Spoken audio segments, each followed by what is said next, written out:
All right, let's get right into it. Today we are stepping into the ring with Bloodhounds, the Netflix K-drama that's all about bone-crunching action and a story with a massive heart. So, what's the secret sauce behind this global knockout? I mean, you can just feel the hype in that comment, can't you? When Season 2 got the green light, the fan reaction was just electric. This wasn't just some other show. For a lot of people, this was an event they'd been waiting years for. So what is it? Is it the absolutely relentless action, the super high-stakes story, or that incredible chemistry between the two leads? Well, it's pretty much all of that, and then some. Let's break down what makes Bloodhounds such a must-watch. Okay, so for anyone who's not in the loop, Bloodhounds is a Netflix action drama that dropped back in June 2023. And it's based on a really popular webtoon, a digital comic, which means it already had this huge built-in fan base just dying to see the story come to life. At its core, it's a pretty classic setup, right? You've got two young heroes facing down this powerful, totally corrupt system. But what makes Bloodhound stand out is just how raw and gritty it is. This is a story of fists and fury, and it's all driven by this desperate, powerful fight for justice. All right, let's dive into the heart of Season 1. The whole story really hinges on the incredible dynamic between our two main guys, and of course, the truly vicious enemy they're forced to go up against.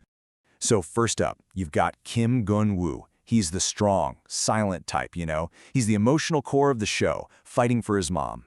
And then you have his partner, Hong Woo-jin, who is basically the complete opposite. He's talkative, street smart, and brings all the witty comebacks.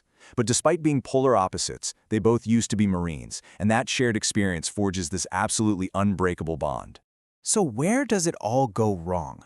The whole thing kicks off when Jeong-woo's mother gets caught in a trap set by this despicable loan shark company called Smile Capital. And this isn't just business, it gets personal fast. It throws our heroes headfirst into this incredibly dark and dangerous world. But here's the thing, our guys aren't totally on their own. They find an ally in this guy, Choi Tae-ho, who's a former legend in the loan business but now uses his money to help people. And on the other side, you have the absolutely sadistic Kim Myeong, the CEO of Smile Capital. This guy literally preys on people when they're at their lowest. Yeah, the stage is definitely set for a major showdown. You know, it would be easy to think this show is just about the fighting, but it's so much more than that. All that action? It's there to serve a much deeper story, with themes that make every single punch feel like it really matters. And this is what takes Bloodhounds to the next level. At its core, you've got the incredible, unbreakable bromance between Jeon-woo and Woo-jin. But the show also gets into some really heavy stuff, like the harsh reality of being desperate for money, and it asks tough questions about justice versus revenge, blurring that line between doing what's right and doing what's necessary. Okay, but we have to talk about the action. Because, wow, just like this reviewer says, it's visceral, it's so well choreographed, the fights feel grounded and real because they're not about flashy moves, they're about sheer exhaustion and stamina. You can almost feel the impact of every hit, which makes every single fight feel incredibly dangerous and earned. Okay, so the story is compelling, the action is top tier, but what's the verdict from everyone else? Did people actually like it? Let's take a look at the numbers. Well, first off, an 89% on Rotten Tomatoes, that is seriously impressive. That tells you right away that the critics were loving it. They saw the quality there from the get-go. It was a certified hit right out of the gate. And the fans? Oh, they were right there with the critics, big time. An 8.7 out of 10 is huge, especially when you realize that's from over 53,000 user ratings. We're not talking about a small cult following here. This thing was a global phenomenon. And it wasn't just fans and critics. The industry itself had to give props. Lee Sung-yi, who plays the super charismatic Woo-jin, even won an Excellence Award for his performance, which, if you've seen the show, you know he totally deserved it. Okay, but let's address the elephant in the room, the ending.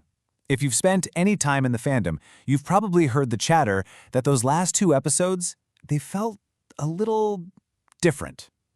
And yeah, there's a very specific and very public reason for that. So here's what happened. There was a pretty big issue behind the scenes. An actress had a DUI incident, and her major character had to be almost completely written out of the show late in the game. That meant the writers had to scramble and pivot, which explains that shift in tone for the finale. Honestly, the fact that they managed to deliver a complete story at all is kind of amazing. But even with all those production headaches, the show was such a smash hit that, yep, Season 2 was officially happening. And from the sounds of it, they are cranking things up to a whole other level. So, let's meet the new big bad. His name is Baek Jung, he's a menacing fighter, and he's played by the one and only superstar, Rain. And get this, in his entire 20-year career, this is the first time he's ever played a villain. You just know he's going to bring a whole new level of threat to the series. So what can we expect? Well, our boys Jeon-woo and Woo-jin are back, of course, tougher and more seasoned than ever. But this time, they're not just fighting some local loan shark. Nope. They're going up against a global syndicate that runs an illegal boxing league, which means the enemies are bigger and the danger to their loved ones is even greater. So you're going to want to mark your calendars for this one. It's been a long wait, nearly 3 years since Season 1, but the next round is officially scheduled to drop on April 3rd, 2026. The countdown is on. And that really is the million-dollar question for Season 2, isn't it? We know they can handle a local tyrant, but a massive global syndicate? That's a whole different beast. I guess we'll all just have to wait and see if that brotherhood of theirs is strong enough to survive the next round.